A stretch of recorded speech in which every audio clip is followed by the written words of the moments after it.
Okay, we are live. Okay, great. Welcome to the Electric Utility Advisory Board meeting. Today is December 15th. It is now 6 p.m. Time to begin. Suhei, will you please do the roll call? Yes. Okay, we are live. Okay, cool. Okay, sorry about that. Okay, so Ibrahim Shahub, not here for the roll call. Matthew Portilla, not here for the roll call. Ramsey Stevens. Present. Ryan Obelander. Here. And David Sims. Here. Awesome. Okay, great. Mr. Stevens, would you mind getting us started with the Pledge of Allegiance? Happily. I pledge allegiance to the flag of the United States of America and to the republic for which it stands, one nation, under God, indivisible, with liberty and justice for all. Justice for all. Thank you very much. Do we have any additions, deletions to the agenda today? Okay. No. Okay. And we don't have any presentations. And do we have any public comments? No, not at the moment. Okay. All right. Next up is the approval of minutes. Does someone like to make a motion? So moved. Do I have a second? Second. Okay. All those in favor? Aye. Aye. I mean, we don't have a quorum. I'm not sure how approving minutes works in that regard, but I'll just,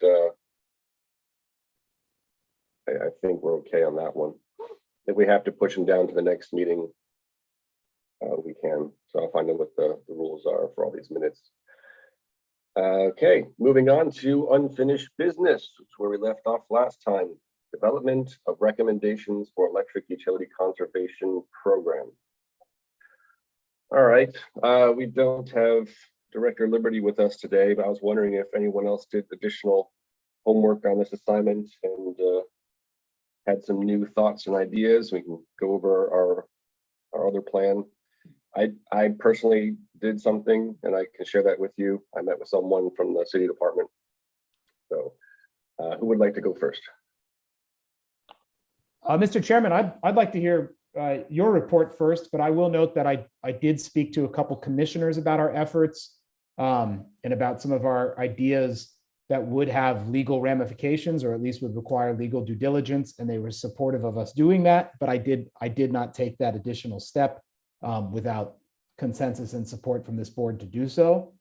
And I also will note that after our last meeting, I did forward a follow-up email that I received from the Solar Energy Loan Fund, speaking to the different levels of service that they would be willing to offer us, and prior procurements and references that we could look to if we were to engage them, or of course, someone like them through a competitive process.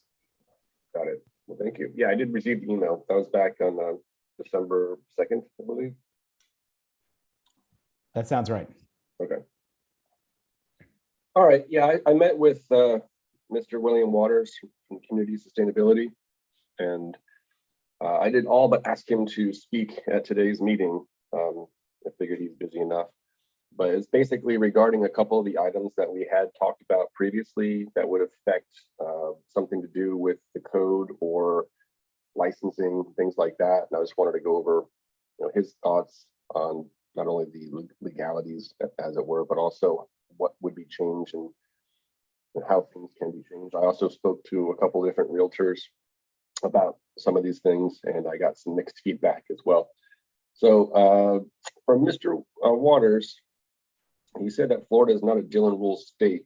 So there's a property rights component. There are some things that we just can't force people to do. So there are certification programs such as the LEED, Platinum, but he was trying to push one called WELL. I'm not sure how many or how you're familiar with the WELL certification. It's more about well-being, like with air, water, light, fitness, comfort, mind, innovation, and it kind of ties into LEED. So he said that they're already pretty well incentivized for single-family homes, and the code's fairly stringent already, but it could make it more green and incentivize people to seek a higher standard than what the lowest, I guess the levels are like silver or something. And it's something you can look into if you want to go on your own research. It's WELL, the WELL certification. And that's something he said that he'd be willing to, expand with the city of Lake Worth Beach. When regarding that one topic about having your rental licensing fees tied to an efficiency rating for business tax receipts, those cannot be altered. That's from the state. And the next component would be the use and occupancy registration fee. And that has recently come under fire from the state. But in the meantime, so you can either have a standard fee and offer a rebate or charge more. So that would have to be looked at. And if the state's is questioning those fees, and that might not be the way we can go with this one option. Also, with the inspection every 3 years, he said it's a very rudimentary inspection, and they can make that more robust to check on various things. Currently, right now, they don't even check on maintenance items like air conditioner filters or the how the air conditioning system is doing. And he was concerned that if you take two different buildings built the same year with the same appliances, and one building has like annual maintenance and does whatever you're supposed to do for your appliances, and the other one skips maintenance, like within a couple of years, the efficiency of each building energy wise is going to be different because one's well maintained, the other one is not. So he was thinking that that could be something we could look at, is making sure that people are maintaining their systems properly for their 3-year inspection. And the next item we spoke about was building code changes for new construction. We talked a lot about the energy charging stations, and that adding a 220 volt drop to the new construction should only be about $500 today's prices. And that most apartment buildings, because they're seeking these certifications, already have 4 charging stations in their lots. And at this time, because they have all these charging stations, not a lot of electric cars, they've agreed to let regular cars park at those charging stations and not actually use them. So he was kind of saying that we're kind of getting a little too ahead of ourselves sometimes, but you never know what the future holds with electric vehicles. There was also the topic, I believe Mr. Liberty brought up, about the seer size of an AC handler being too large, to upgrade to a more efficient unit, that some are just too big. So things like that would have to be, changed in code to, to modify them to allow for more space. But I'm sure if we pursued that, that wouldn't be a big change, just to make these requests for new construction only, not so much retrofitting. When I went and I approached a couple of realtors in the city, and I told them about some of these things, the ones that required an energy audit for residential real estate transactions, or commercial building benchmarks, or having rental licensing fees tied to an energy efficiency rating, or even publishing scores on different properties. Most of the time, he said that from a seller standpoint, that if you share that kind of information and someone walks away during the inspection process, you just cost them that deal. And that if that became required, a lot of real estate agents wouldn't like that if all their units they were trying to sell were not very efficient, or they were old and they didn't have updated windows, and the buyers were using those kind of things against them in order to lower the price. So that's something to think about and discuss. The other part about raising the fees based on your efficiency rating for landlords. He said most of the time the landlord is just going to simply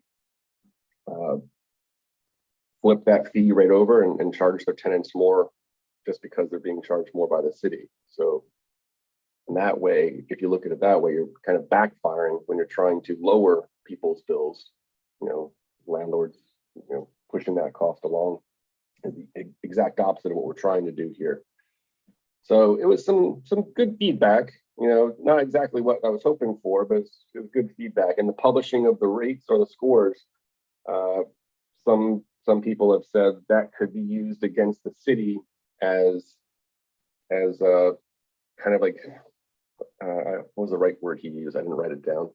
Basically, like if someone saw that and they were looking at all the different units to purchase, and they saw that the one they wanted had a low score, that again, you cost them that sale, and now they're going to move on and they're going to try to find a different property. In a way, that's kind of the point, but they went on to mention that that could come back and someone could potentially sue the city for publishing that information. I don't know about that, but it's something definitely to look into if we're going to pursue that route. So that's pretty much all I have on my end. Had to look more into the certification programs to see how much more Lake Worth Beach can do besides what we're already doing for the LEED, Platinum, and the WELL certifications. So if anyone else has any thoughts, feel free to chime in. Well, thank you, Mr. Chairman. That was very informative. I just want to clarify, did you get an understanding that there is or is not a legal path for us to incentivize landlords to make efficiency upgrades in order to securely and legally rent their units? I got the impression that we are not allowed to force anyone to do that. Because, let me see if I can find the statute about that. Okay, the definition of the Dillon rule is the principle that local government only exercises 1, powers expressly granted by the state, and 2, powers necessarily and fairly implied from the grant of power, and 3, power crucial to the existence of local government. And he said that Florida is not a Dillon rule state, so we can't enforce anything like that.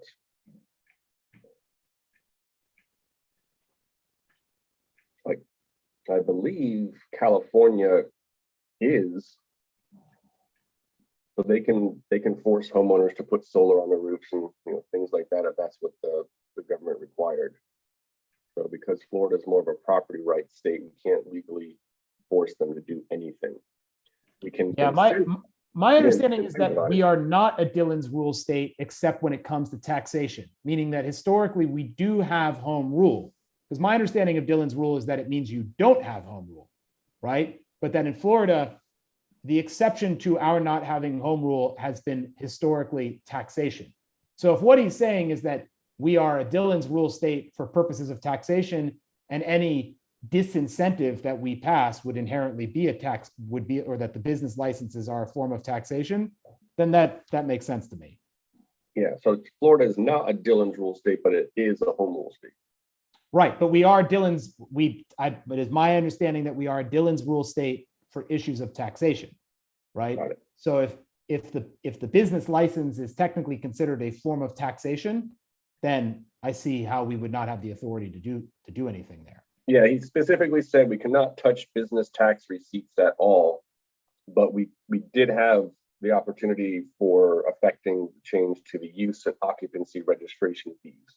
Okay, well, then what I'm hearing then is that we may indeed have a stick to use. Obviously, we need to make sure we develop sufficient carrots if we do go down this route to offset that stick and address maybe the inequitable pass-through of any corresponding costs.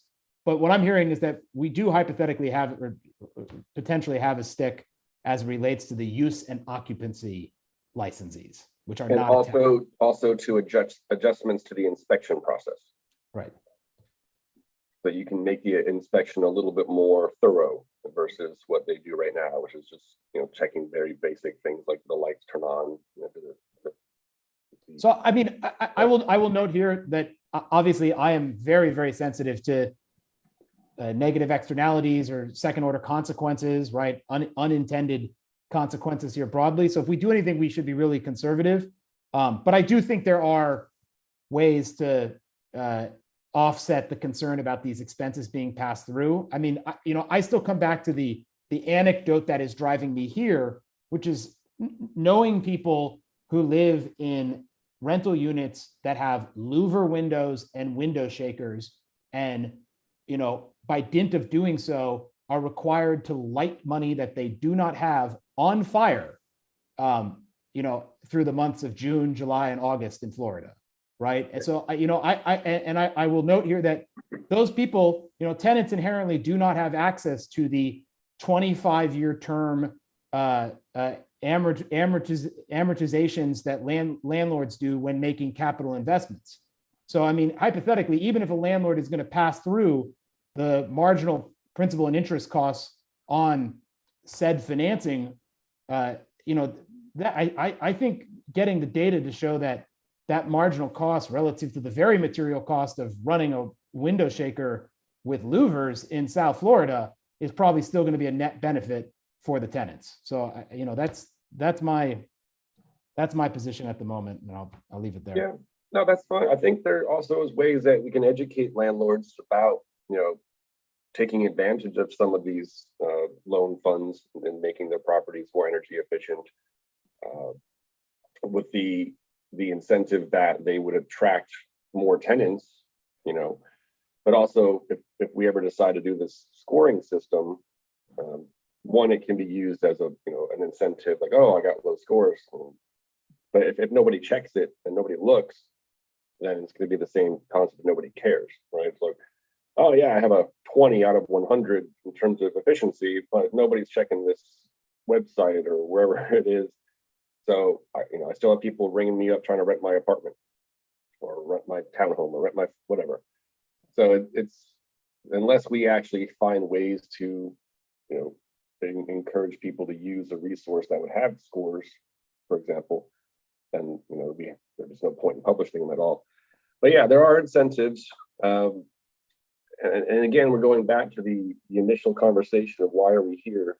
Or the goal was to be reducing carbon footprint, but also to reducing tenants' bills and ideally homeowners' bills too. But the equity situation is a tough one to get over. And I like what you sent over, Mr. Stevens, with the self-partnerships with the other municipalities. Definitely something that we could look into. Or with a seed grant, 3-year seed grant, or even a cheaper option. Do you want to talk about that while we're here? Because I don't think people at home, if they're watching this, know this probably wasn't in the backup. Well, I mean, I will just say that I think, my point in forwarding that and my reaching out to Self was to ensure that there is a vendor out there able to actually execute on what we've been discussing, right? There are levels of engagement that they are willing to provide that correspond to different levels of cost and service. But, I feel very confident that if we recommend to the commission that they should issue or they should have the utility issue an RFP for a third-party energy efficiency and renewable energy finance program vendor, that Self would be capable of fulfilling that role, right? And would be able to do so in a very equitable way that would ensure that folks not only have access to financing, but those folks who are entitled to grants and other incentives would also have access to those programs as well. Right. I will note here that I don't want to speak too much to what was a very informal email just expressing their interest. I would say that probably the correct way to handle this would be to actually issue an RFI to them and to anyone else saying, hey, as dedicated energy efficiency finance folks and program administrators, what do you think we should be looking for in an RFP, right? Because as you've all heard me say many times, I'm very, very hesitant about us incurring anything with cost if we don't have to, Correct. Right? So if Self or someone else is willing to go at risk to promote the carrots of financing and incentives and grants that our community so desperately needs, I think we should take them up on that. Yeah, I saw there was different options for free participation, and then I'm not sure what the cost was for Martin County to help out with their action plan. I didn't see that. Do you have that information? Yeah, I mean, yet again, I don't want to preclude us by, negotiating against ourselves. I would say we should be issuing an RFI. I also would say that all of this has to be in the context of the infrastructure bill and Build Back Better, right? But Just want to put it out there that this with Yeah. Martin County, it is not free. They actually, there was a cost component for this one. right. But inherently, I feel very secure based on this discussion that if we recommend procurement of a firm like Self, that we would know that procurement process would not just be, a futile exercise. But Yeah, no, I agree. So I'm not sure if that should be as a recommendation in the halfway point, like when they start meeting again up in January, saying, here's an update, here's what we should do. We're going to keep moving on, but I can make a presentation to the commission of our progress. I just wasn't sure if that was supposed to be part of the formal, final, this is what we came up with. And the best we could come up with is asking another third party for help, which it's an answer, but to get the ball rolling sooner than later, it's something we can get them to think about seriously. I'm not sure if the utility would put forward the RFI or if the commission would request the staff to put forward the RFI. I mean, it's the same thing, but just trying to figure out when is a good time to do that. And we don't have a quorum here, so we can't really officially vote on it, but it doesn't hurt to ask for information.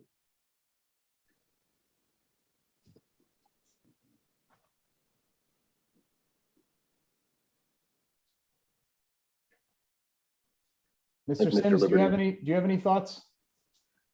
Yeah, I was just wondering, are we going to ever go that list of items that we're going to give rebates for? Are we going to ever evaluate them on how much effectiveness versus how much each one would cost? Ed, made the point that it's hard for us to evaluate it ourselves. Maybe we could get the information, but could we start like all those things like the demand response and the barium sulfate paint and the windows and that list we have? What are we going to do about it? Or how are we going to evaluate the potential effectiveness of those?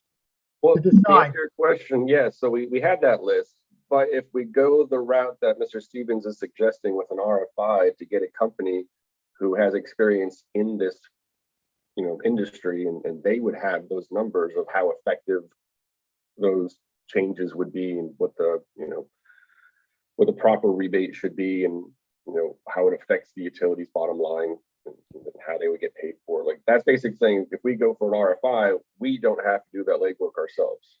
Yeah, correct? yeah, I know. No, we would rather not do the legwork. So, but that information could be obtained in the RFI that you're talking about, that Ramsey's talking about. I don't know if we can get it to that detail because I think the RFI, you can correct me if I'm wrong, Mr. Stevens, would be more about finding a vendor that would help out to develop the program. And I mean, they would make the recommendations as to what specific items were the most popular and what they could actually lend on, and how much benefit it would have for the the homeowner or the tenant or the property owner. Yeah, I mean, exactly. An RFI would say, hey, tell us what you think we should be procuring, right? Yeah. Because I think, yet again, we do not have the bandwidth to, know what we do not know, right? Or to figure out what we do not know. Right. So I think we're under a general consensus that we need help from an outside source who does this thing for, that's what they do. Right. But I will jump in and say that while, and I will note that I'm not even necessarily of the opinion that we should be rebating any specific ECMs, right? I think we should be avoiding a surcharge as much as possible of any kind. And if we are going to have a surcharge, I mean, I will say, I'm pretty squarely of the opinion that it should just be for shade. it should just be for shade trees. And the reason why is I think that's the most equitable way to handle it. Shade trees benefit everyone, right? They cool entire blocks. They have a zillion economic positive externalities, right? The often cited stat is that the return on investment for a public shade tree, I think, is 1,000%, right? I mean, there's just no one can say that we're being we're ignoring our fiduciary obligations or being financially reckless if we're using the power of the utility to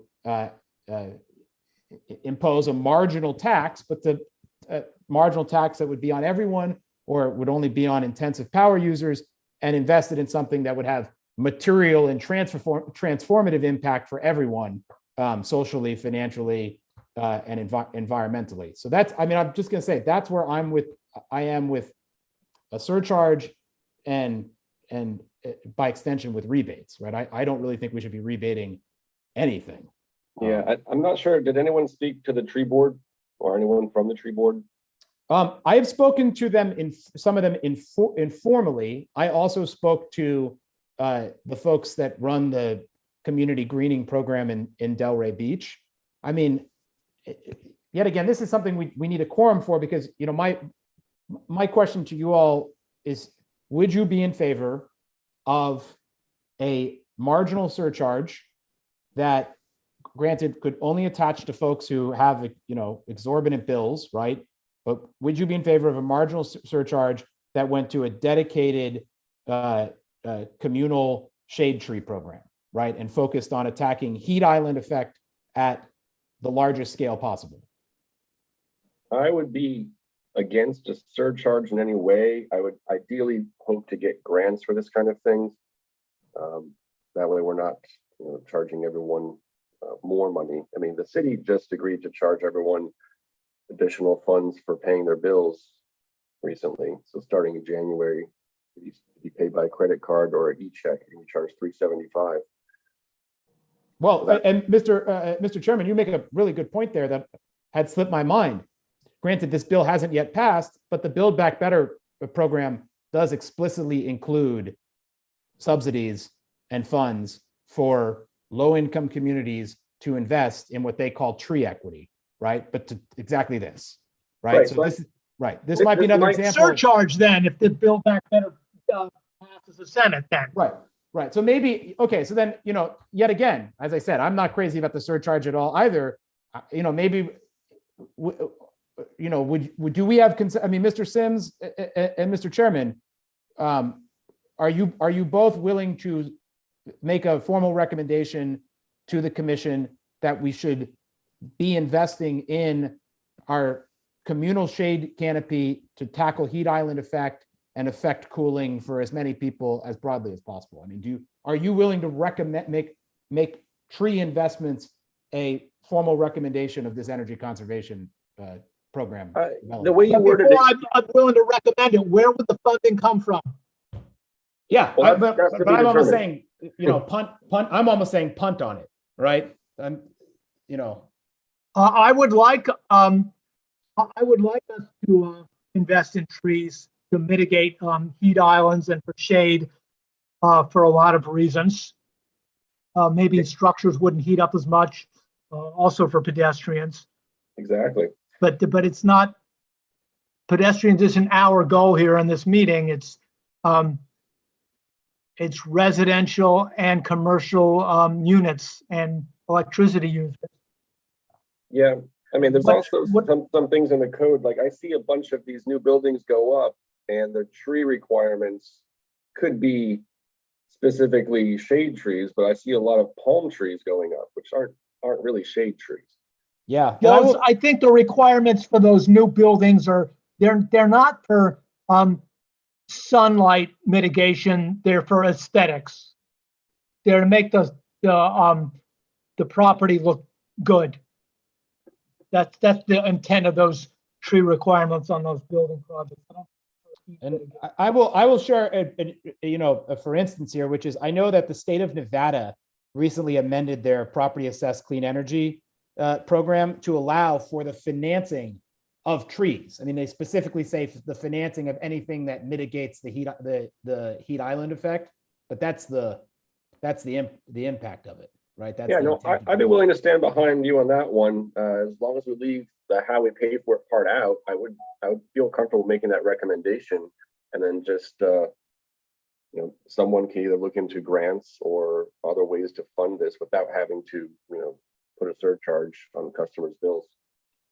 Okay. I mean, Mr. Sims, are you good with that? Yeah, I'm good with that. Okay. Then I know somebody on the tree board. What kind of questions could I ask somebody on the tree board about this? I believe you could ask them about if there's any existing programs that they know about that, in terms of grants or financing for shade trees on existing units. Also, if there's anything that is hard coded in the code that says that new construction has to use specific types of trees and not just, palm trees or aesthetic trees. Okay. We can move forward with that. Another issue you might have to look at is, the legalities. I mean, I know a tenant can technically plant a tree on a landlord's property, but the landlord has the right to go and remove the tree. So now, do we have to, make sure that the trees are approved before they're being installed and things like that.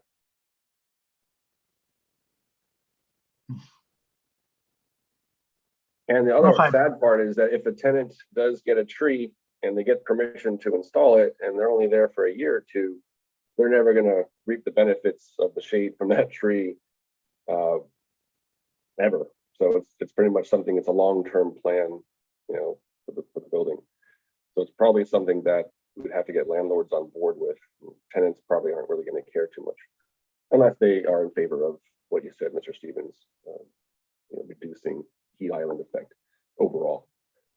We do have some tree lovers, so. Yeah, I mean, yet again, I'm overwhelmed every time I do research on the economic benefits of trees, right? I mean, the environmental and social benefits are heuristically apparent to me, but I mean, these a greener city is a healthier city, no question about it. Yeah. And that does tie into energy conservation very, very well, because if you do have a tree, you are, reducing your heat from the building. So your air conditioner is going to work less. It's good overall. So it's really a low impact way to get the ball rolling, to make buildings a little bit more cooler. To me, it's a no-brainer. I mean, I'm not really entirely thrilled with mango trees everywhere. And I love mango, but dropping fruit everywhere, with the bugs and the raccoons and everything. So it's we definitely have to figure out what types of trees and whatnot. But that's not really, I think, something that'd be up to us. Just the fact that we can just promote the idea of pushing shade trees is good enough. Well, I'm thrilled. I'm thrilled that we, at the three of us, at least have consensus on this. I'm really excited about it. Yeah, the hard part with all of this is always going to be, well, who's going to pay for it? And that's why the RFI is most likely going to be very important, because they will have mechanisms for how to pay for things. And if not, I don't know if these vendors go so far as to help us pursue grants, or if we have to have staff doing that internally. Well, but that gets to another recommendation, right? I mean, I'm willing to say that we should recommend that the city really needs to prioritize the engagement of a grant writer, and ideally a grant writer that has some environmental background, right? That is good, knows how to apply for grants in the areas of sustainability broadly, right? So that would be a separate recommendation. So yeah, one is, I mean, okay. and ignore, and yet again, we can do the same thing and kind of ignore how you pay for it, because I mean, as we know, it's not as though the city doesn't have funds, right? We just, through our democratic process here, prioritize how we use those funds, right? And it's an old cliche, but budgets are moral documents, right? And I think if we make recommendations that say, hey, we think these are good moral investments in our community, hopefully our elected leaders will prioritize them. Okay. How do you feel, Mr. Sims? Yeah, I agree with that. Okay, so another recommendation for a grant writer. Do you think there's nonprofit companies that do that, or are they all for profit? I mean, my understanding is that there are so many grants available right now by dint of the American Rescue Plan and the infrastructure plan, let alone prior existing federal and non-governmental programs, that the city, probably has been leaving millions of dollars on the table by not having a dedicated grant department for years now, right? I mean, these are these type of leverageable investments, right? You spend $1, you get 10 back. That, frankly, I think our city hasn't been the greatest at making across the board. So if I hear you correctly, yeah. It's not just for this energy conservation, it'd be basically citywide grant writer. Yeah, I think, yeah, but with the focus on issues of environmental sustainability, right? Got it. How do you make environmental investments in the Gotcha. broadest sense? Okay. Yeah, no, that sounds good. A good recommendation there. All right, so a lot of these other things that might, if we do the RFI for a company such as Self or an alternate, they will put forward their ideas for the items that could be funded for replacement and whatnot. The trees, we can work with the tree board in the city on that, and the grant writer could also come into play for that. So all these pieces are kind of like coming together. I do have an item on here that I was unsure about, Mr. Stevens, that you mentioned at a prior meeting about leveraging the CRA. I was wondering if you can flesh that out a little bit more with what your thoughts were. Yeah, I mean, first and foremost, it is my understanding that they are contemplating offering a grant program for single-family residences to install impact windows. I would just say that, I think that has the potential to be a very regressive and inequitable program. So, I would say those funds may be better spent, yet again, in investing in, an outside vendor like Self that would promote more equitable solutions to getting people to upgrade their windows, right? So that was my main motivation, right? Was just saying, hey, maybe instead of investing directly in one-off projects for people that happen to be lucky enough to live in the CRA and not have already upgraded their windows, maybe leverage those funds. That was the first thing. And then secondly, I think we should be recommending to them that in their development work, right, in the RFIs and the RFPs that they are issuing, that they double down on prioritizing projects that have a positive environmental impact, right? So, I would just say to them, look, you all, drive major development in this city. When you select developers, you should be selecting developers that are doing environmentally progressive projects, and by extension, economically progressive ones as well.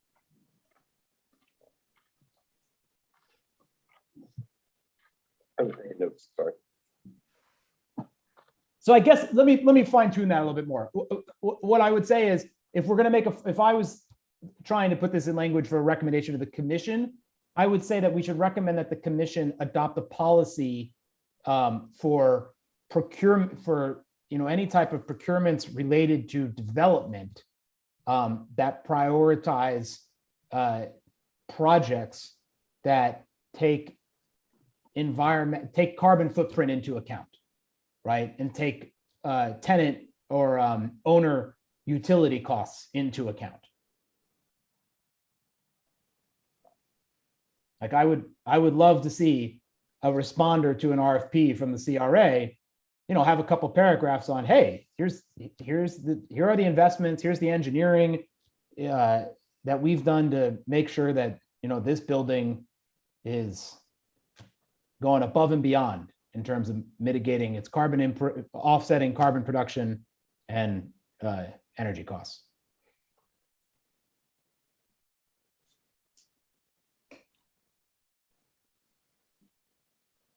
Yeah, I believe that since we're gonna have a hard time getting a quorum this meeting, well, we don't have one, and the next one. What I'd like to do is to get a bunch of these recommendations solidified, so I can leave an update at one of the future commission meetings. Well, I mean, Mr. Chairman and Mr. Sims, are you sympathetic to those two issues with the CRA? Yeah, I don't know. Trying to see because of the role of the CRA, what they could do. But I mean, if they could have policies or if they could allot funding for things that mitigate carbon emissions, I think that would be a good idea, and I would recommend that. Yeah, I take issue with the CRA in that they have these sustainability bonus and incentives and things like that are very vaguely defined, and a developer comes forward with an RFP proposal that includes, say, a mural painted on the side of the building, and then they think that justifies the need or fulfills the need for the sustainability bonus, and then they're going to be giving more incentive, and that is nice. But at the same time, I think that what Mr. Stevens proposed by putting environmental impacts that reduce carbon footprint and lower energy costs first, those to me, I feel would be more sustainable than a mural on a wall. So that could be something that they put in the language when they're submitting RFPs, and if that requires a policy change, then I'm definitely willing to stand behind that. Yeah, I agree. I don't know what our board, I don't know what our board could do about that, but the CRA's sustainability incentives seem to be, I don't know, abused. I don't know what a good term is, but builders get sustainability credits for things that don't seem to be very sustainable. And I've seen projects being approved. I've seen several projects being approved, and it just doesn't.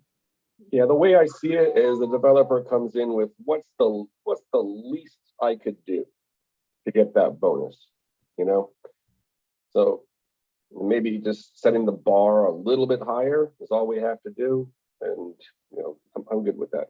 Well, then gentlemen, I will note that the Sustainable Bonus Incentive Program applies to all zoning beyond the CRA territories. So I would ask that, it sounds like we'd have consensus to recommend that the commission prioritize the reworking, revamping, and hopefully ratcheting up of our Sustainable Bonus Incentive Program. I mean, I'm all for recommending that they get back into the weeds on that as fast as possible. Yeah, I mean, that's why when I spoke with William Waters, he was just going to think about it, and I was going to follow up with him in another week or two after the holidays, because he says that there are current certification programs that exist, and some of that stuff is in the code, but that it is possible to incentivize people to go higher. So you can let people choose to have better and more. And if we get those projects come into the city, I think if there's an environmental component to them, that people will be less inclined to start lawsuits and things like that if there's actually a truly good builder who wants to run with that kind of program. So yeah. Here, Mr. Chairman. Here. So we just have to figure out a way to word that recommendation. I'll figure something out, and I'll send everyone my notes from today's meeting, where you can rewatch it and come up with your own. But so far, looks like we have like 3 or 4 recommendations already, so we're on a roll. May I go for another one that I'm particularly passionate about? I think, as you all know. Can you hold on one second? Yeah, of course. All right. What about the changes to the building code about the 220 volt drops? Because according to code, I'm not sure if it's the state of Florida or all of Palm Beach County, that there has to be 1 or 2 spare 220 outlets in your circuit breaker. So there already exists a empty slot. Do we want to make the recommendation to require new construction to fill one of those empty slots? with the 220-volt drop for future electric chargers? So I will note here that, I'm personally of the opinion that the bi-directional charger is the most important piece of infrastructure in terms of truly achieving a 100% renewable, carbon-free economy in this country, right? I mean, I think the only way that we get the amount of renewable power we need on our grid is if everyone is driving an electric vehicle, and those electric vehicles are also discharging as well as charging from the grid in the context of a demand response market. Like the Ford trucks that can charge your home with a generator? Yeah, right. That you can both discharge and recharge, right? So that if you're plugged in at the office during the day and your office has solar panels, when you drive home and you discharge through your bidirectional charger, you power your home that obviously doesn't now have to use some type of non-photovoltaic based source of power in the evening because you charged up your car and discharged it accordingly. So yeah, I mean, I think this is really critical. When you get into the weeds on this stuff, it seems pretty clear to me that, we need batteries as much as we need solar panels to get to 100% renewable power. But this is all also in the context of a demand response market. So forgive me, I'm gonna say, look, I'm squarely in favor of recommending that all new construction in Lake Worth has to be built a charging station ready, right? And I would keep it broad as possible, right? I wouldn't necessarily specify the electrical service level. I would just say we need to make sure that if you're building something new in Lake Worth, you're building it fully ready for that electric vehicle to plug in and charge and discharge. And then secondly, I would note that it needs to discharge in the context of our much needed demand response market, which is obviously the next thing I would try to recommend. Well, if you do install the bidirectional charging, well, not even so much the charger itself, but if you install that drop with the intake, technically you could power your home with a gas powered generator like during storms, correct? Yet again, I would recommend, I would not be that specific. I would just recommend that our building code require all new construction going forward be charging station ready. Well, new construction, you're talking about single family homes? I'm talking about everything. Townhomes with garages? I'm talking about absolutely everything. If it has, well, Mr. Waters said that most of the new construction, because of these certifications they're seeking, they already have a need for like 4 EV chargers, or well, I guess it would be 2 chargers with dual ports per X number of units. So like most of their new construction is going to have 4 charging stations in a parking lot. To be very clear, I'd be as aggressive as possible as we can on this issue. Yeah, I'm talking specifically about what goes in a building where someone parks their car, like as a garage. That'd be townhomes, single family homes, and whatnot. I mean, Mr. Chairman, I'd go so far as saying for every off-street parking space that we require, there should be a charging station. That said, we want to do something truly transformative in terms of environmental impact. Let's get rid of these goofy off-street parking requirements, right? I mean, I'm willing to, I don't have the data off the top of my head, but I'm willing to place a substantial wager here that if you're looking at what's really going to have environmental impact, that's the big one. Having only on-street parking? Well, just getting rid of minimum parking requirements for development. Oh, yeah, okay. I see. And then that goes a little level beyond. That goes into the FAR calculations and all that stuff. So, yeah, I know. So you're talking about like a parking lot for a development? Yeah, I mean, yeah, exactly. I'm saying that, and there's a lot of literature on this. I'm not super well versed in it, so forgive me. But yes, Mr. Sims, that if developers, it's my understanding that you can get a much higher quality of development, right? If you don't require developers to spend a whole bunch of money on parking spaces for single occupant vehicles, right? Like it's just a simple trade-off that you can get if you just say to the developer, hey, we're not going to make you pay for all this parking, they then can spend that money and invest it in offering a better product or a more affordable product, whatever it might be. Obviously, the people that are then renting or buying in said development have to be prepared to, use non-single occupant vehicle forms of transportation, right? So that's the ultimate trade-off. But a lot of people a lot smarter than me say you should let people make that trade-off if you are really concerned about not just issues of carbon intensity, but also issues of just economic opportunity, allowing people to live closer to downtowns and by extension, employment, et cetera, et cetera. Yeah, I think that's outside the scope of our energy conservation. Oh, program. let's be ambitious. But there are current developments in play, and the main thing people are arguing about is parking, specifically a building that wasn't developed with enough parking to begin with, and all of a sudden they find out it's being taken away, and now everyone's upset.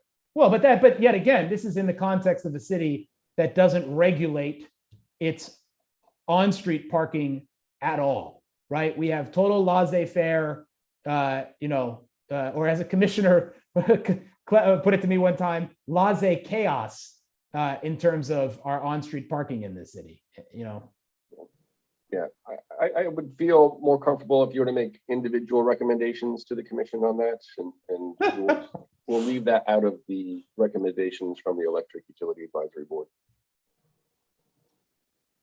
Yeah, there's plenty of discussions that can be had about that one topic of parking. Okay, but then do we have consensus on recommending that our building code be more ambitious and forward thinking, at least in terms of charging stations? I think so, because it's not too. When I spoke to Mr. Waters, it wasn't too much more of an ask for them to drop another line. It was, like you said, it was only $500 for new construction. So it's not so much a material cost issue. It's just, will it ever be used? Maybe, maybe not. If one homeowner leaves and the next homeowner comes in and they have an electric vehicle, then great.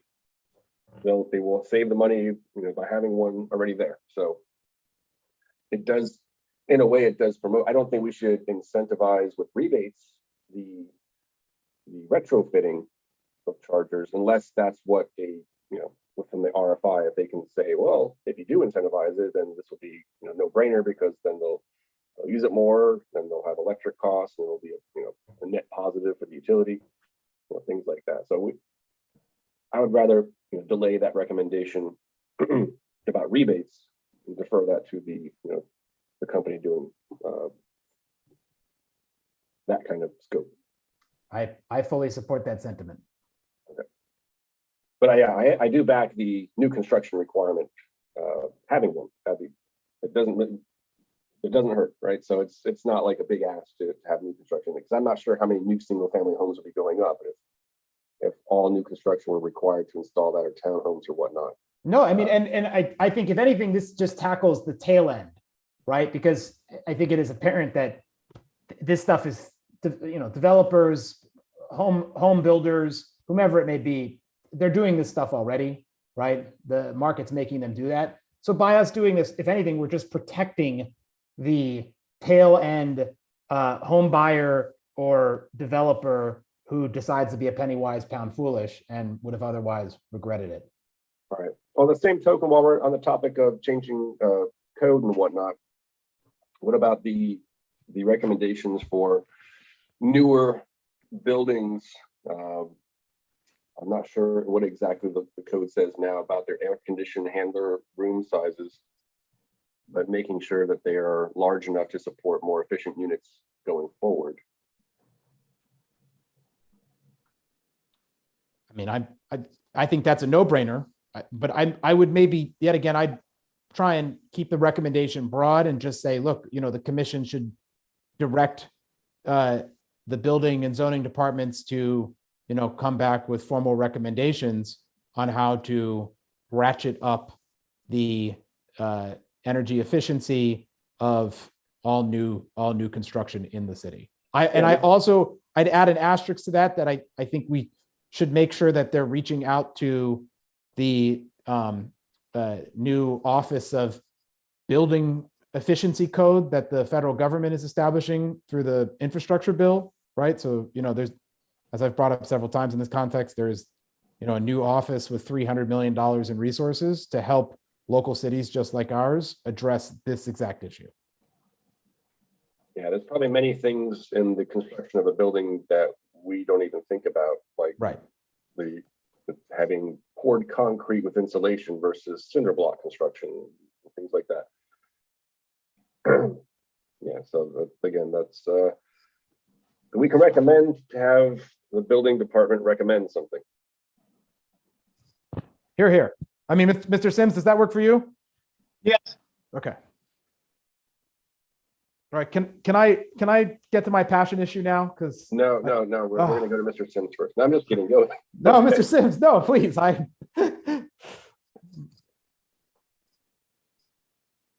Well, I don't have much. I was just thinking that you're doing this RFI, I guess, to self to get No, it's not information? to self, but it's to companies like self, and self will most likely be included. Yeah. I was wondering, maybe I could contact, there's something called the Southern Alliance for Clean Energy. I think they were down in, there's someone from down in Broward County for that, or they're kind of all over the South. I was thinking maybe I could contact them to get information. Get information. I'm a big fan of SACE, Mr. Sims. They actually did present. They've presented to the Utility Commission within the last couple months. So yeah, Maybe they would. I'm wondering if maybe they have information on the effectiveness of certain conservation items. That would be helpful to us. Well, I think the RFI would be more about it, having them run the program and not actually finding out what each individual thing is and how it should be rebated, but actually running the program. Correct, Mr. Stevens? I will note that I do know for a fact that the principals at SELF have a relationship with the principals at SACE. That they are, allied organizations of a sort. And would SELF be like the primary organization we would look at to run the program, or are there other alternatives? Well, I mean, Mr. Sims, I want to first note that I'm a big proponent of everything that the city can possibly competitively procure that it should, right? I don't necessarily think the city is the greatest at doing, competitive procurements. So, I'm hoping there are other responders to whatever we put out there beyond SELF, but I don't know that there would be. SELF is kind of a unique creature that does exactly what we're looking for someone to do here. And they're local and they're in our backyard, but I don't know the answer to your question. I would say that the RFI or RFQ though should be open to whomever wants to make recommendations before the formal RFP is issued.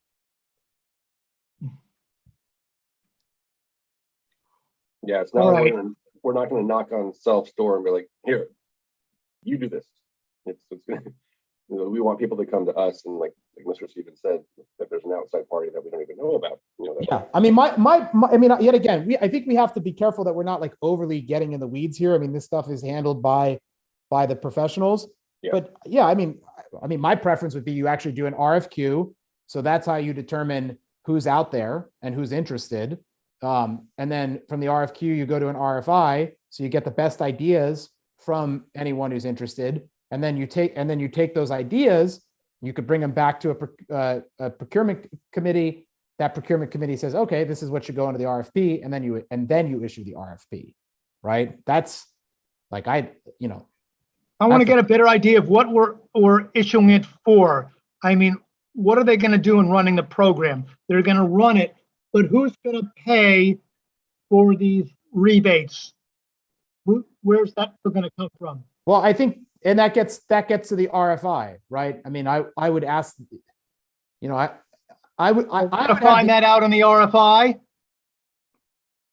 I mean, hypothetically, yeah, you would say in the say in the RFI, what are your thoughts as a potential program administrator or energy efficiency promoter in the city of Lake Worth Beach on the provisioning of specific rebates, right? Okay. See, I don't have experience putting out RFIs. If we put out an RFI, other groups besides self would see them and send us stuff. Potentially. And ideally.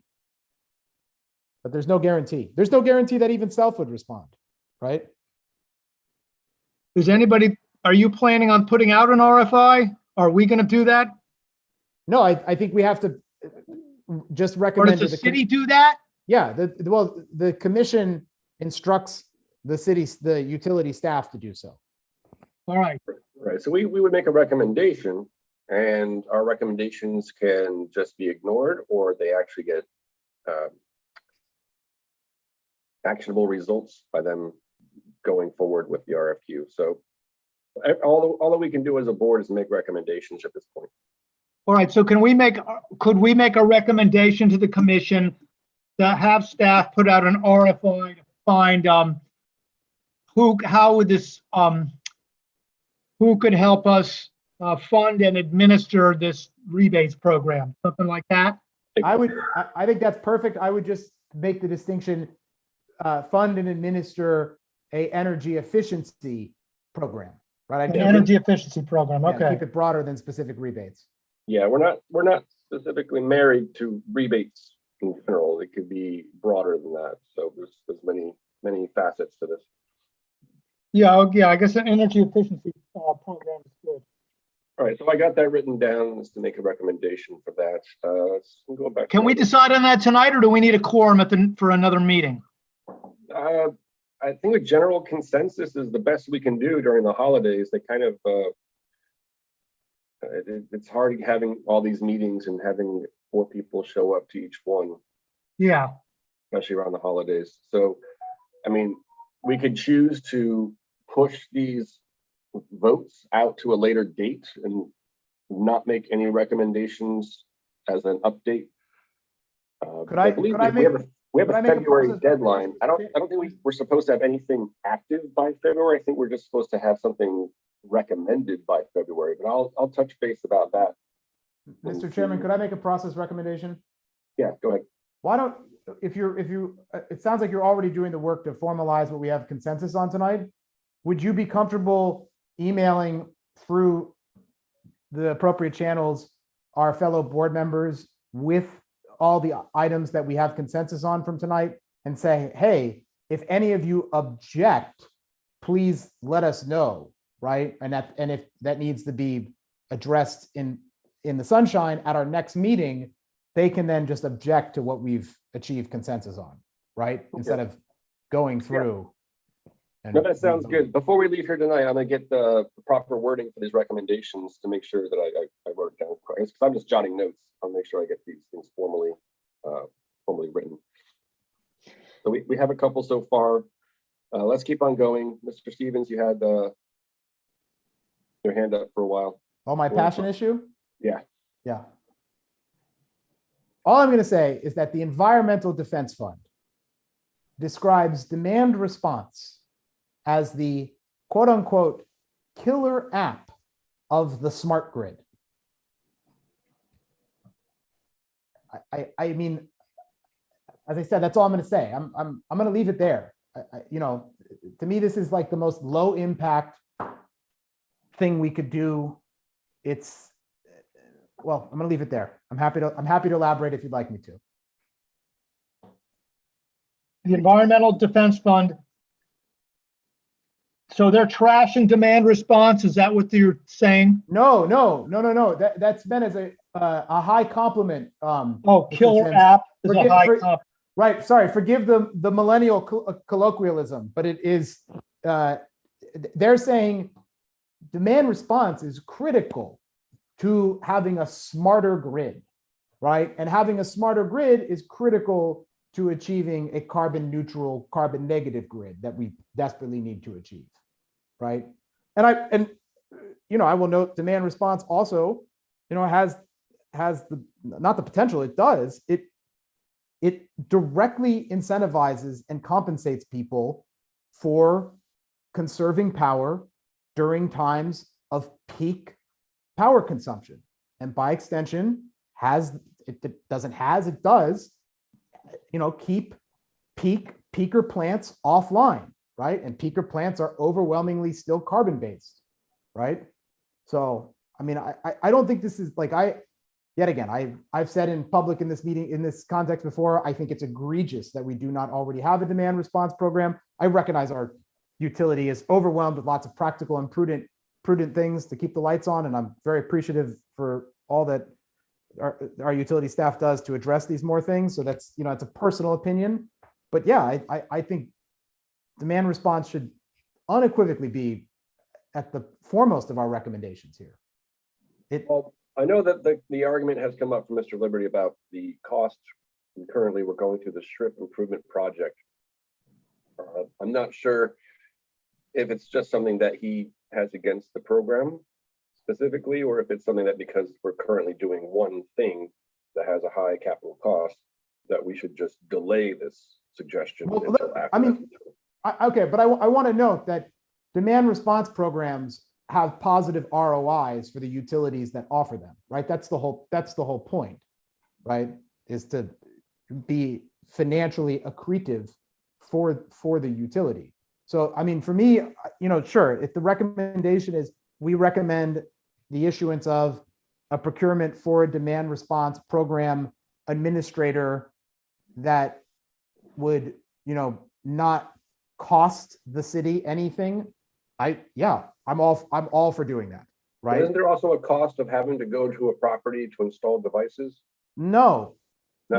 Most demand response nowadays is purely correlated to smart meters. I mean, smart thermostats, right? So yes, you have to get the smart thermostats in people's homes for sure. But there are demand response programs that will just pay for people to have the smart thermostats. And when I say demand response programs, I don't mean the utility paying for them. I mean whatever third-party administrator or vendor is operating the program. There are also purely behavioral demand response programs, right?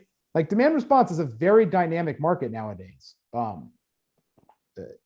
So I mean, like just telling people don't use your dishwasher or your washing machine between these hours, otherwise, you won't benefit from the program. Yeah, well, yeah. So like, San Francisco is an easy example, right? They have a program and you get a little message that says like, don't use power during this time. And if you don't, you get a little check, right? And they're not big checks. I mean, it's, we're talking dollars and cents here, but dollars and cents at scale add up. And I think most importantly, having a demand response program ensures that our broader utility market design is where it needs to be for the next 25 to 50 years, right? Like it is a critical component to making sure that we have a dynamic utility market here in terms of capacity and supply. Would you say that the demand response program, even the behavioral one, would be the most equitable program because we have a lot of tenants and their usage patterns, if they could just adjust them to save money? For sure. For sure. Someone who is, I do not like rebates because they can be very regressive and very inequitable and very ineffective. But I love demand response because you directly pay people regardless of whether or not they're an owner or a tenant or a business to save money at specific times and to save money at specific times where there is a financial benefit to the utility itself.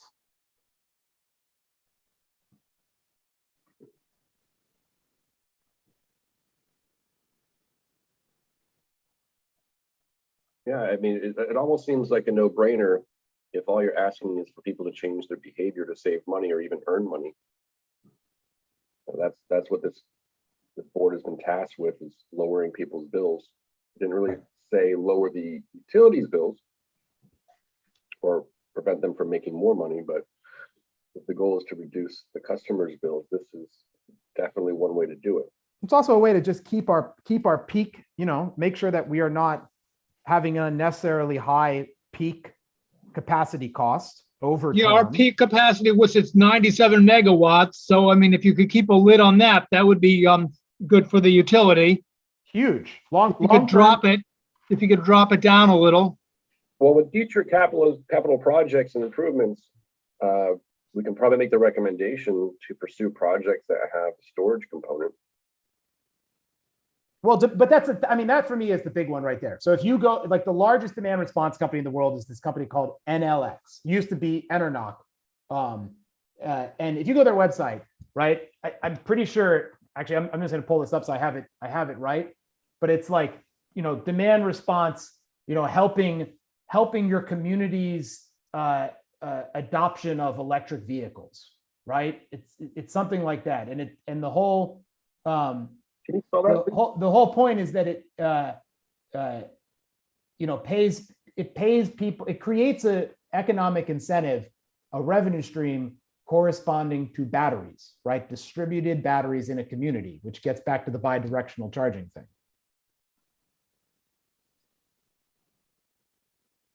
NLS, is that the name of the company? It's NLX, ENELX. No, ENELX.com. I think you have to. I was just typing in the acronym. Yeah, here it is. This is what they say. It's under utilities, electric mobility. Power and support your customers' electrification efforts with an array of intelligent EV charging solutions, right? And then introduce, manage, and grow smart EV charging programs that support grid health, customer needs, and the environment. I mean, I don't know what I'm missing here, but I'm pretty sure, like, if you were looking for what our remit here, it's the support grid health, customer needs, and the environment, right? That's the trifecta I think we should be going for. Yeah, I'll have to look into that. But yet again, I recognize that this stuff is way more complicated, way more nuanced than it sounds, just talking about it amongst the three of us. And I recognize that we're not privy to all that is happening inside our utility operationally day to day. So, I do the same thing we've been doing so far. I would just say the commission should instruct the utility to issue an RFI, an RFQ, an RFP, and see what's out there, right?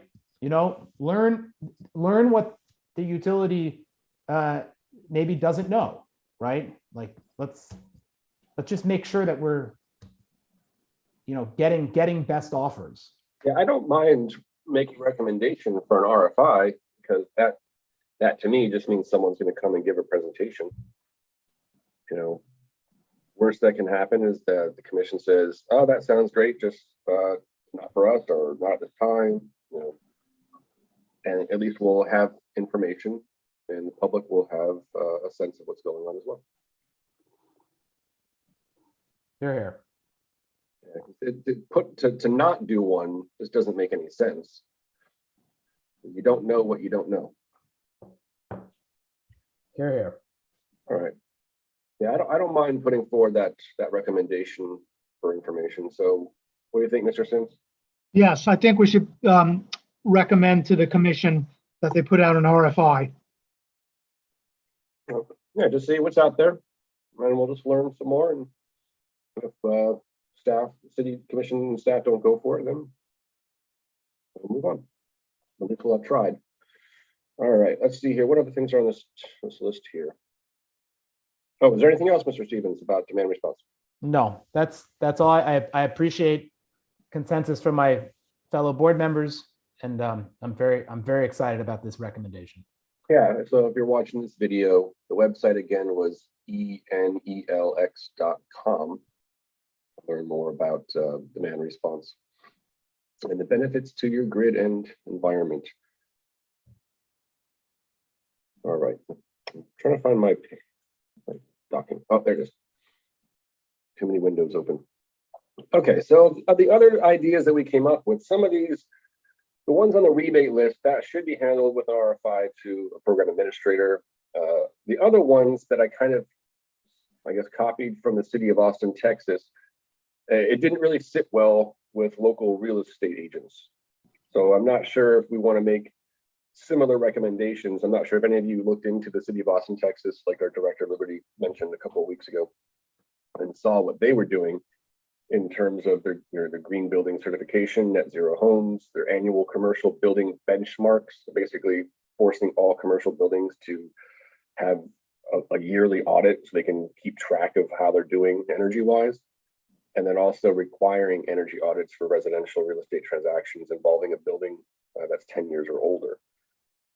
So we could possibly put forward recommendations similar, but I don't want to unless there's a good reason to, because I don't want people to lose out on a sale of a home just because it's an older home, an older Florida home, and they're not as efficient. And someone's going to back out of a deal because the seller is not willing to install, $20,000 or $30,000 worth of impact windows. I mean, I will second that sentiment. I mean, I'm only comfortable deploying any of these sticks, if you will, for buildings in excess of four units, right? So properties that are technically considered commercial, right? I'm comfortable doing it there, but not for single family homes, even if they are rentals. You're talking about requiring energy audits for the sale of a 4-unit building or higher? Yeah. I would be comfortable with that. I mean, honestly, I'd be comfortable with anything that gets rid of the louvers and the window shakers in the buildings with 4 units or more. Okay. So I'm not sure if that ties into the next part with the commercial building benchmarking. I don't think we need to go that far at this point, but a 4-unit multifamily home or more. You're talking about residential properties, correct? Not commercial industrial buildings. No, I would be comfortable prescribing it just to rentals, 4 units, because yet again, this is about helping, not about it. I recognize there's second order consequences here, but this is first and foremost about helping people who, need help the most, right? We can No, stop I one. kind Yeah. of see where you're going with that, and it makes sense because if we do it to all buildings, residential buildings 10 years or older, then the individual homeowners get penalized for not, being latest and greatest in efficiency. But Right. if And the board- I'm totally open to, taking the most conservative approach here possible, in that all we do is require energy audits, right? So you just make sure that the landlord at least gets a report that says, hey, you're not exactly being a good citizen here. I will note, we still offer free energy audits as a city, and from everything I've heard the director say, we're going to continue to do so. So I think, Well, there's 2 parts to that. One, the part that the city of Austin, Texas did was they required it as part of the residential transaction during the inspection period. Like they had to have this audit as part of the documentation that goes to the potential buyer. Whereas we have a bunch of buildings that will probably never be for sale because the landlord wants to sit on them forever. And there is the possibility to beef up our 3-year inspection process. And if the recommendation is to require the audit at that time, every 3 years. Yeah, I'm in favor of rolling the dice on that one, for sure. So just during the 3-year inspection period or during a transaction, or both? I would do both. These audits are free. I mean, we give them out. It's just this is just information. I mean, this is as negligible as negligible can be, but hopefully, information spurs better decisions and better investments. There's also the next point would be what degree of audit is it? Is it an actual audit from like the Department of Energy has a standard for audits, or is it just a City of Lake Worth Beach employee poking around with a flashlight audit? I think it's whatever the Lake Worth Beach audit is at that time, because yet again, it's free, right? So if any landlords are going to get real mad at us for recommending the free audit, God bless them, right? Yeah, so, okay, if that's where you're going with that, where you just do what we're currently doing in terms of our utility audits, but just kind of making it a requirement for a sale and an inspection. Yeah, make sure we're using our resources that we have and make sure that we're ensuring that they're being utilized by, landlords who most certainly have the wherewithal to use long-term financing to make material investments in people's lives so that they can save money and save power. All right, well, one of the other suggestions was to tie these audits into a scoring system, which would then penalize the landlord for their licensing fees. Yeah, I think that's a step too far. I'm very sympathetic to the privacy issues with the scoring, right? And the heat maps. I do see from the feedback you got from the brokers you spoke to, I really very sympathetic and kind of agree with it that, like, if I go to sell my house and I show up as some, environmentally negative home relative to my peers, and I can't sell my house as a result. I mean, I don't really think that's particularly fair, because I will note I work from home, as does my wife. So, my house, even though I've made every energy efficiency investment I possibly could in it, is probably not going to look great on some abstract heat map. Well, that would be if your score was based on your usage. There was a type of scoring system that was based on the building alone, as if nobody lived there. So it takes into consideration the building materials, the roof structure, the insulation, all things independent of an actual person living there. Yeah, I don't know. I just think they're better. There are plenty of sticks and carrots before you get here, right? I mean, yet again, going back to behavioral demand response, right? There are behavioral demand response programs that just let utility customers know if they are consuming more power than their neighbors, and those work, right? And they don't. I recognize we're public utilities, so we're subject to public sunshine law, but put that to the side for the second. They don't incur the same privacy issues. They don't create the same potential disincentives for potential home buyers. So, well, yeah. In that line of thought, there's nothing against us recommending a program for the city to pursue that information privately and to reach out to the property owners individually. Yeah, that I'm very in favor of. Yeah, no question about that. Yeah, the issue where we start publishing data, then if someone can prove that we caused them damages by not being able to sell their house for a certain price point or at all, that probably could come back. Yeah, I don't know. Shaming people's a good idea, to publicly shame someone about. Right. It's not so much shaming people; you're shaming the building. Yeah, but I bought Somebody owns that building. Yeah. I bought a 100-year-old home without insulation because I could afford a 100-year-old home without an insulation, right? I've since added insulation, but Right. Yeah, and that's a good point too. Some people can say, like, well, you were listed on this thing, Mr. 100-year-old home with that insulation. I think I should offer you less money for your house because you're going to have to add all this stuff to it. Right. And, that's probably not a good way to go about it.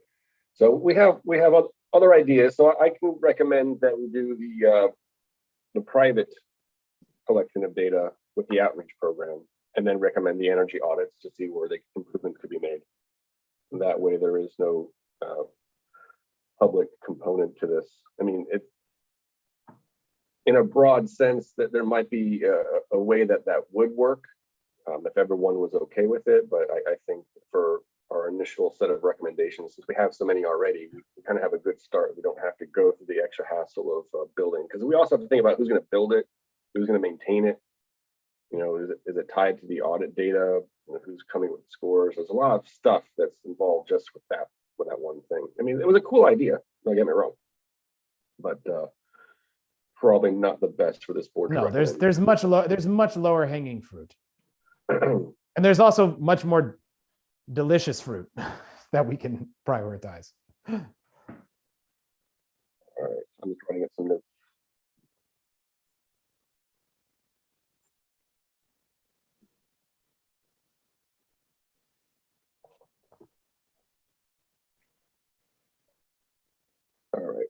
was the other thing we can touch on? Let's see here. Energy audit, green building. Yeah, we talked about the green building code. So if you can in your spare time, go look up WELL, WELL certification. And Well certification? yeah, not well water, but WELL, WELL. It's spelled the same, but it's if you type in WELL certification, Yeah, you might get better results than just typing in WELL. yeah, right. Well certification. Or if you type in WELL with the word LEED in it, LEED, you might get some comparisons, pros and Okay. cons and things like that. So the two kind of work hand in hand. So that's something that we can also discuss at a future meeting, because I don't have all the specifics about the WELL program and what the highest level of certification involves. But someone said that if you are WELL certified, then you pretty much are already a high level of LEED certified, because the two kind of go hand in hand. So we'll have to do more research on that. All right, so we talked about citywide shade tree greening programs, customer usage stats, alerts, and forecasts. This one kind of ties into what we just spoke about, which was having the city collect data and reaching out. I mean, eventually I'd like to see a system, and I think this was touched on with the pay-as-you-go app that was never released, where if you have an alarming amount of usage, that you get an alert immediately, like for the next day or something, or at least you have a way for you to privately go in, and instead of seeing your bill that just has a 30-day kind of usage, you can actually see it broken down to a more granular level. I'm not sure if the FP&L offers this, because I'm not an FP&L customer, but I think they have something like this where you can log in and you can look at your weekly or daily usage and what time of day you use the most electricity. And as an educational component, you can kind of adjust your usage. I know it might also be part of like the demand response, where you're kind of benefiting if you use it on an off-peak time. Right. But if you have the ability to log into some kind of tool, website, portal, whatever, and you can actually just start looking at your usage and say, oh wow, I didn't know I was using that much at night. What do I have, like 4 PlayStations or something in a hot tub going on that time? But that could be a useful tool. I'm not sure if it's cost effective in terms of an education component, because if it costs an arm and a leg to build, and also if it's even possible with our current billing system. That's another limitation we have as a utility, is our billing software is antiquated. So it's something but these are things that there are solutions for that could come from some of these other RFIs, as you alluded to with the demand response. All right, well, do we want to include that as part of the package for them to research? I mean, I'm of the opinion that we've already provided enough actionable, high level, high value at this point. I would not go any further with any recommendations, specifically granular ones, because so much of this will be colored by, if we do put out an RFI for a demand response program, how do those prospective program solutions interact with our current AMI and our current ERP? And so much of this nuance is really determined by what the market says to us and what the day-to-day realities that our utility director and utility staff are dealing with. No, right? I concur. I mean, I'm just moving down the list of things here that have as line items. So if that can be bundled into another recommendation, that's great.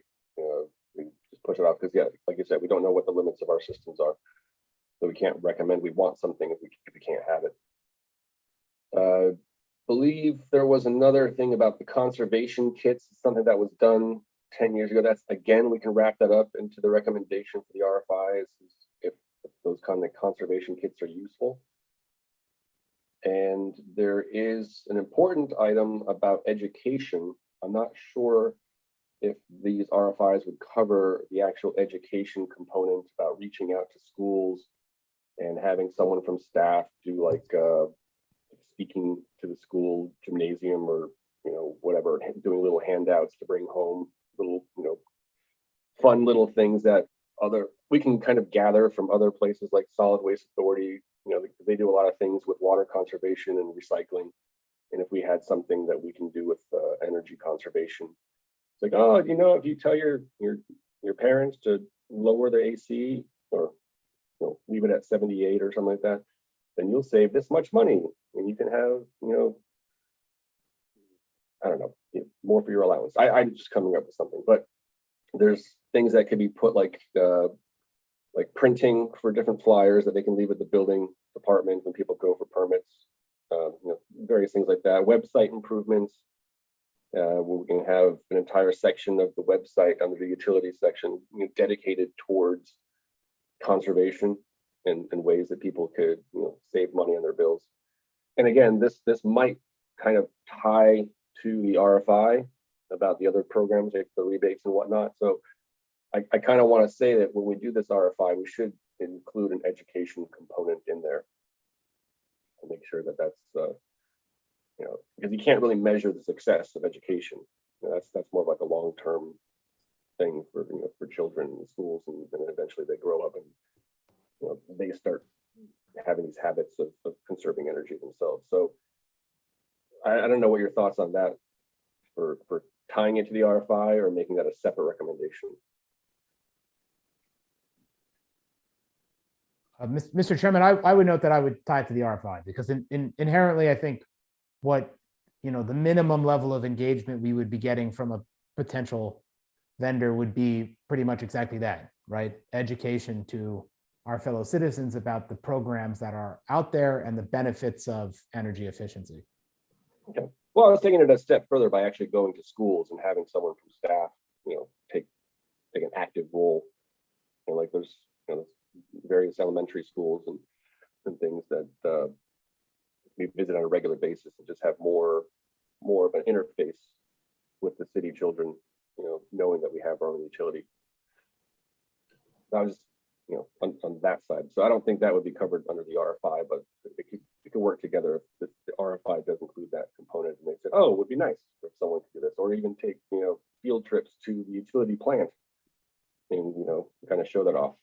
I'm not sure what the cost of these kind of programs are, but I remember when I was a kid, I loved taking field trips back when we were able to take field trips. And I know that was a big ticket item for the commissioners as well, is to work with local schools. One thing another commissioner recommended, I didn't really hear too much about, and I'm not sure if the a company or program administrator like self would even touch upon it, would be anything relating to water. I think most of the conversations we have were centered around energy and electricity. So water was one thing that we were told to look into, even though we're the electric board. In your opinion, What about water did they want us to look into? Conservation and Water conservation? So I'm not sure if in your opinion, Mr. Stevens, and a company like self would actually tackle water conservation as well as electric conservation. I don't feel comfortable opining on water conservation. It's not an area that I'm in any way, shape, or form well versed in. And we haven't had any discussions with the director of our water utility either. So, I would bracket water. Yet again, I would say we've got a pretty solid round of recommendations at this time.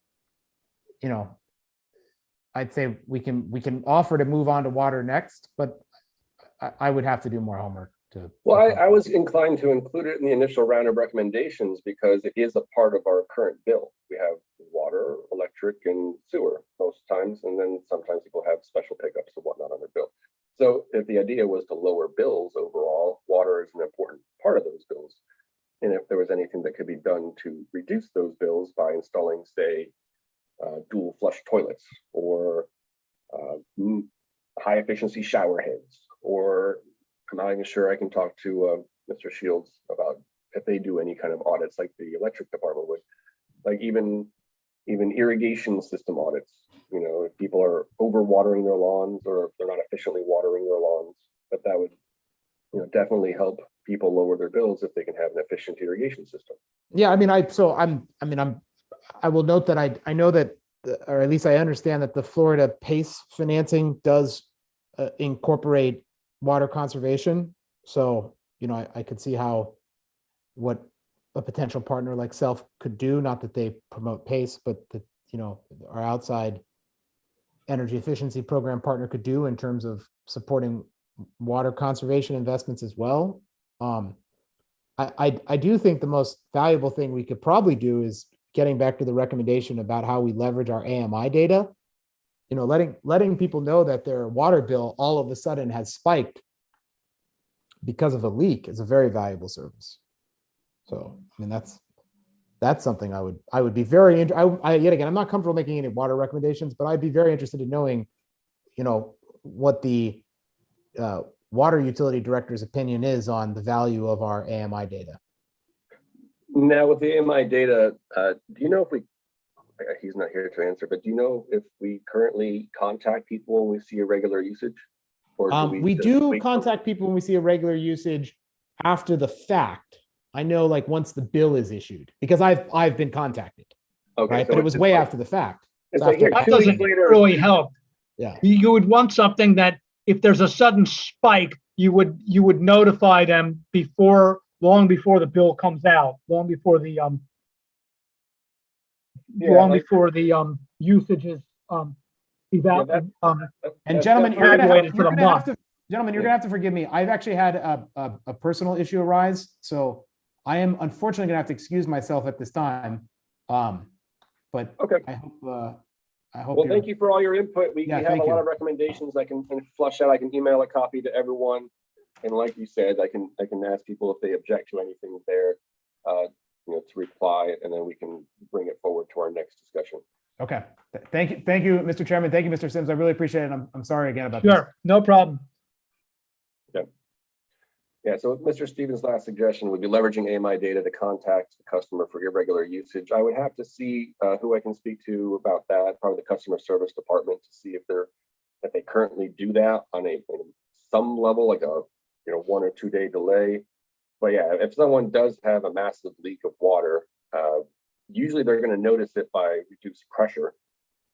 But if it's a slow leak over time, but it's irregular for that cycle, it would be nice to alert the customer that there is a massive amount of usage. Because I know that even with me, every time the city does their intense chlorine sanitation for like multiple weeks, like 2-3 weeks, where the levels of chlorine are astronomically high, all of my toilet flappers start breaking and wearing down. So I have to, every time the city does that, I have to go replace all my toilet flappers, because I start hearing the toilet start flushing itself because it's just degrading from the amount of chlorine that's attacking them. Maybe I'm using the wrong kind, but I am pretty sure that I'm not the only one having this problem. Yeah, my toilet flappers, they've had issues, but they're not tied to the chlorine. Yeah, but that's something. Can we go ahead and make these recommendations to the commission, or do we need to vote on them when we have a quorum? Well, that's the thing. I don't know if we're ever going to have a quorum. And so if we never have a quorum, we can't really vote on anything, but we can say as an update or a presentation to the commission that we have a general consensus of the board that these are the recommendations that we would like to make, and let them run with that. I mean, even if you want to submit them to that or give it to them at the next meeting. I'll have to figure out what the next meeting is appropriate for that, because I know we're going into the holidays, so it might be in January. So I'm not sure if we're meeting again before the commission meets, but I'll have to look at the calendar and see when the right time would be. Because yeah, even if we had a quorum and we voted specifically on all these recommendations, it's the same thing. It's where we just have an official stamp of approval from the board versus a general consensus from the board. So I would love for our next meeting to have a quorum so we can officially say we're all on board with these recommendations. And if I can't get that, then the general consensus for me is the next best thing. Okay, yeah, so we'll do that. Okay. Yeah, how many more board members do we need for a quorum? Do we need 1 or 2 more? Well, at this point in time, because we left we have one less because one stepped out. We need 4. The 7 seats, we need 4 people to have a quorum. And it's 4 people at the time that the vote is called, not if they're late or whatever. It has to be like basically at the exact moment the vote takes place. So All right, so if Matt shows up at the next meeting, we could have a quorum and vote on it. Yeah.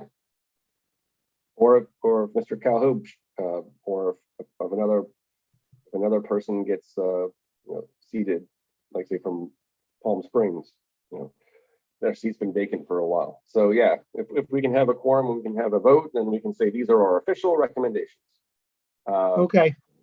The thing that we were probably supposed to do, but I know we're not going to do, is include ways for paying for things. And by passing that along with the recommendation for an RFI, say, well, we don't know how much things are going to cost. That's why we recommend this. Because if we could say that your barium paint idea is going to cost, X number of dollars per square foot, and if we give a Y dollar rebate, then that's going to result in an energy savings of Z. We don't have that data. I don't think Yeah, there's we a don't. way for us to get that data, but other companies that are out there most likely have data. And, so we should just look to offset the research and costs to that kind of independent program administrator.